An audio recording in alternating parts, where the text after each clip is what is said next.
You, John Fitzgerald Kennedy, do solemnly swear. I, John Fitzgerald Kennedy, do solemnly swear. That you will faithfully execute the office of President of the United States. That I will faithfully execute the office of President of the United States. And will, to the best of your ability. And will, to the best of my ability. Preserve, protect, and defend the Constitution of the United States. Preserve, protect, and defend the Constitution of the United States. So help you God. So help me God.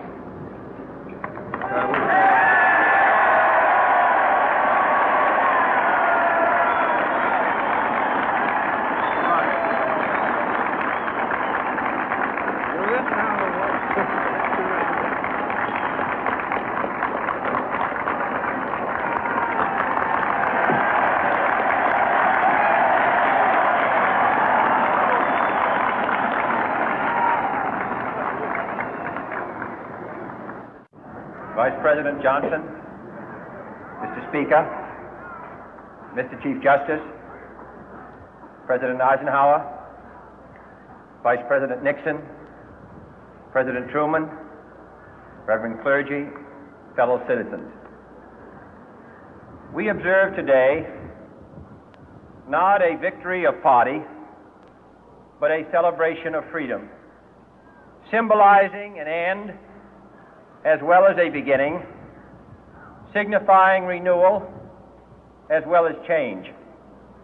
For I have sworn before you and Almighty God the same solemn oath our forebears prescribed nearly a century and 3/4 ago. The world is very different now, for man holds in his mortal hands the power to abolish all forms of human poverty and all forms of human life. And yet the same revolutionary beliefs for which our forebears fought are still at issue around the globe. The belief that the rights of man come not from the generosity of the state, but from the hand of God. We dare not forget today that we are the heirs of that first revolution.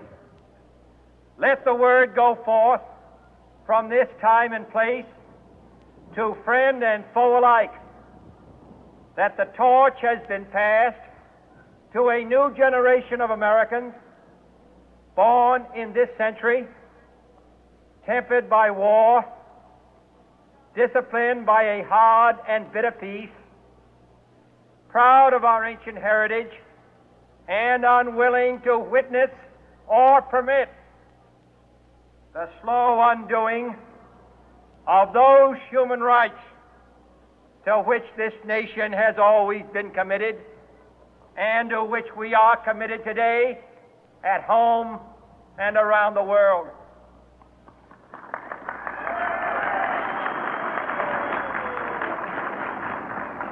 Let every nation know, whether it wishes us well or ill, that we shall pay any price, bear any burden, meet any hardship, support any friend, oppose any foe to assure the survival and the success of liberty.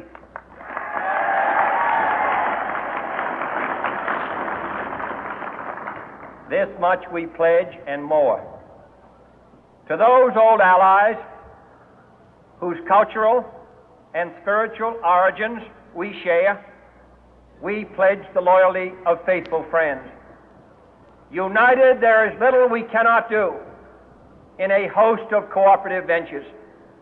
Divided, there is little we can do, for we dare not meet a powerful challenge at odds and split asunder. To those new states whom we welcome to the ranks of the free, we pledge our word that one form of colonial control shall not have passed away merely to be replaced by a far more iron tyranny. We shall not always expect to find them supporting our view, but we shall always hope to find them strongly supporting their own freedom, and to remember that in the past, those who foolishly sought power by riding the back of the tiger ended up inside.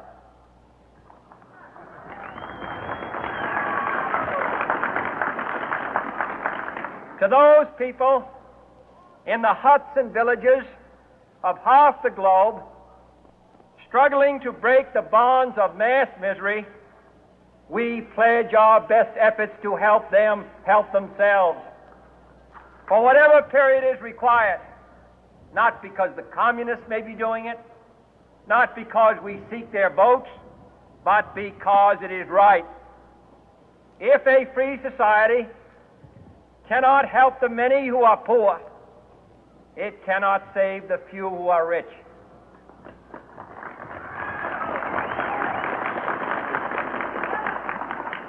To our sister republics south of our border, we offer a special pledge to convert our good words into good deeds, in a new alliance for progress, to assist free men and free governments in casting off the chains of poverty.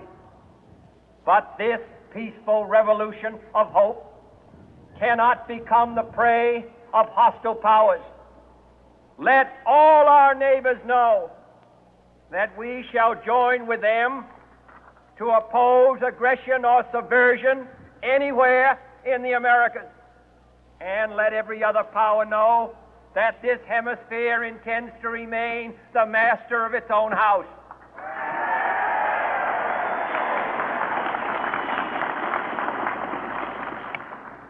To that world assembly of sovereign states, the United Nations, our last best hope, in an age where the instruments of war have far outpaced the instruments of peace, we renew our pledge of support to prevent it from becoming merely a forum for invective, to strengthen its shield of the new and the weak, and to enlarge the area in which its writ may run.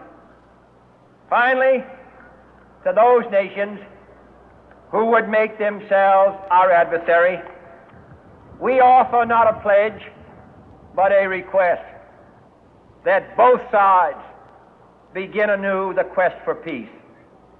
Before the dark powers of destruction, unleashed by science, engulf all humanity in planned or accidental self-destruction, we dare not tempt them with weakness, for only when our arms are sufficient beyond doubt can we be certain beyond doubt that they will never be employed.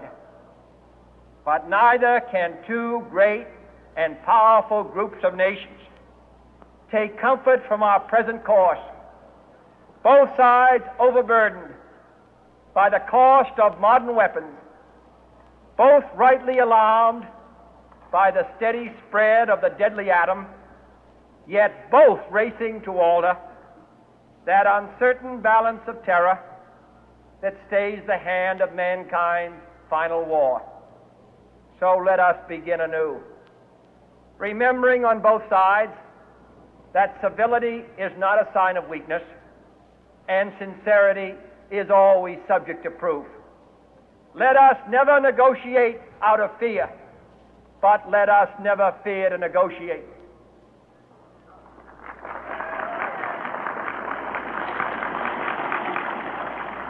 Let both sides explore what problems unite us, instead of belaboring those problems which divide us. Let both sides, for the first time, formulate serious and precise proposals for the inspection and control of arms, and bring the absolute power to destroy other nations under the absolute control of all nations.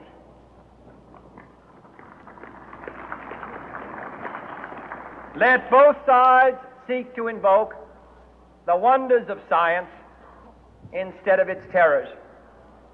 Together, let us explore the stars, conquer the deserts, eradicate disease,